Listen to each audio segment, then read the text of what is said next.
This is a story about oil, a secret war, and a coup most Americans have never heard of, but every Iranian knows. In 1953, Tehran's democracy was snuffed out, not by civil war or uprising, but by a covert operation planned in Washington and London. The CIA decided it could redraw the Middle East for its own interests, planting seeds of resentment that would grow into revolution. This isn't ancient history, it's the origin of the US-Iran conflict. For a moment, Iran had a leader who believed its resources belonged to its people, Mohammad Mossadegh.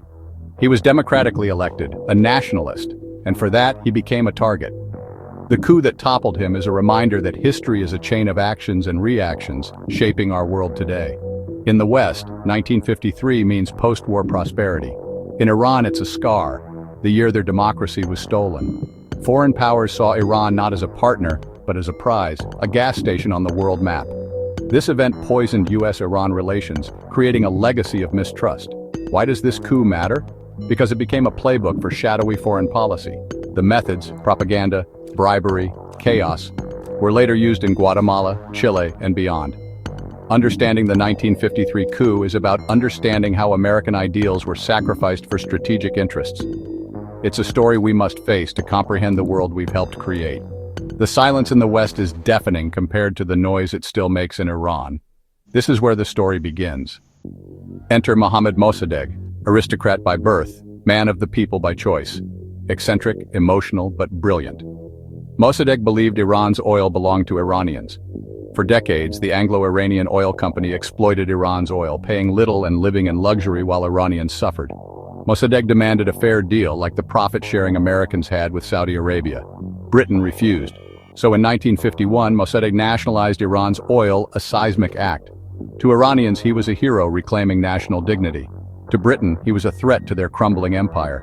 Mossadegh defended Iran's rights at the UN and won, inspiring newly independent nations worldwide. He wasn't a communist or a radical, just a democrat who believed in Iranian sovereignty. But Britain, led by Churchill, saw him as a danger to their prestige and control. If Iran succeeded, other colonies might follow. They couldn't let Mossadegh dismantle their empire. The British decided Mossadegh had to go by any means necessary. But they needed help. Mossadegh's defiance set off alarm bells in London. The stage was set for foreign intervention. His dream of independence would soon collide with global power politics. Mossadegh's stand would change Iran and the world forever. The plot to remove him was underway. Britain tried to break Iran with a blockade and frozen assets, but Mossadegh stood firm. Desperate, the British turned to the US president. Truman hesitated, wary of colonial entanglements, but with Eisenhower's election, US policy shifted. The Dulles brothers, now in charge, saw the world in Cold War terms. You're with us or the Soviets. Britain played on US fears, painting Mossadegh as a communist risk. In reality, Mossadegh kept communists in check, but the Red Scare was enough. The Dulles brothers decided Mossadegh had to go. Overthrowing a democracy was a secondary concern. Strategic interests came first. The US and Britain sealed their secret pact. The CIA was tasked with the job Operation Ajax. Kermit Roosevelt Jr. would lead the mission, armed with cash and a plan to destabilize Iran. The stage was set for a covert war. The fate of Iran's democracy now rested in the shadows. The coup was about to begin. Kermit Roosevelt arrived in Tehran with one goal: create chaos and turn the people against Mossadegh. Operation Ajax unleashed a wave of propaganda, fake news, cartoons, and sermons painting Mossadegh as a dictator and communist. The CIA bribed politicians, military officers, and journalists.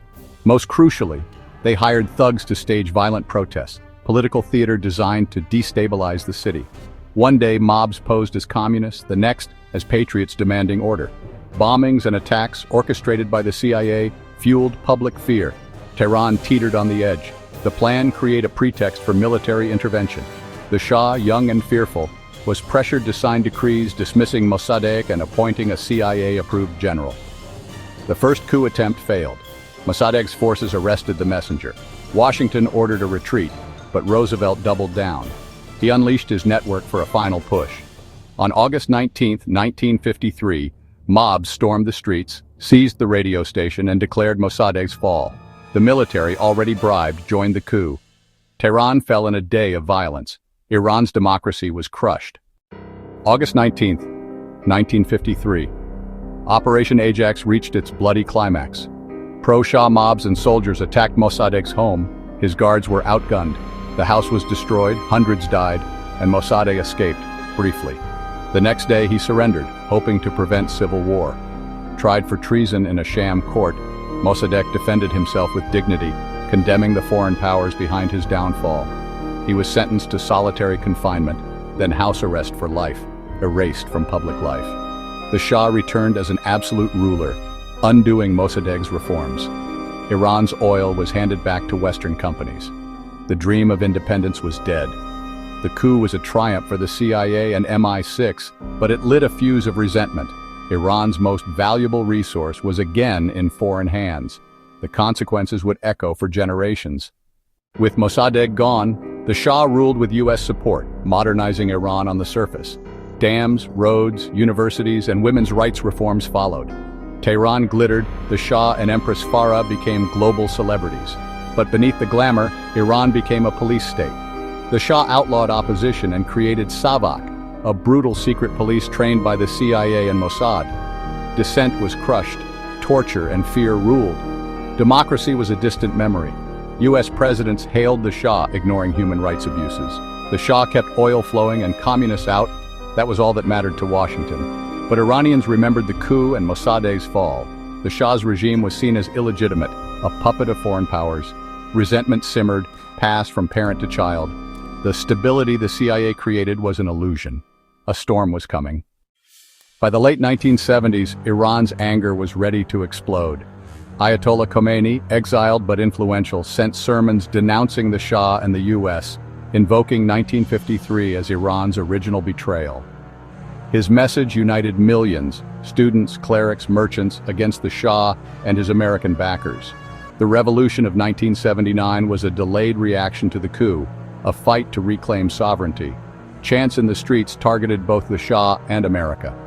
When the Shah fell, it was seen as victory over foreign domination. Anti-Americanism peaked with the embassy hostage crisis. Students feared another U.S.-backed coup. For Americans, the crisis seemed unprovoked. For Iranians, it was payback for 1953.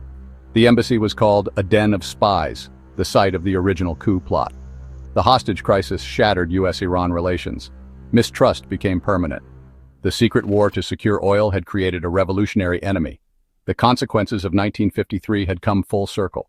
For decades, Operation Ajax was denied, dismissed as conspiracy. But leaked CIA documents and declassified files confirmed the truth. The U.S. orchestrated the coup. There was no apology, no reckoning, just quiet validation of Iran's narrative. The documents revealed how democracy was sacrificed for oil and Cold War strategy. The legacy is a world of what-ifs. What if Iran's democracy had survived? The 1979 revolution, decades of conflict and mutual distrust, might have been avoided. The story of Operation Ajax is a warning. Secret interventions breed extremism and lasting wounds. How can you build trust if you betray your own values in the dark? The question of 1953 still haunts U.S.-Iran relations and the world. History's lessons remain urgent today.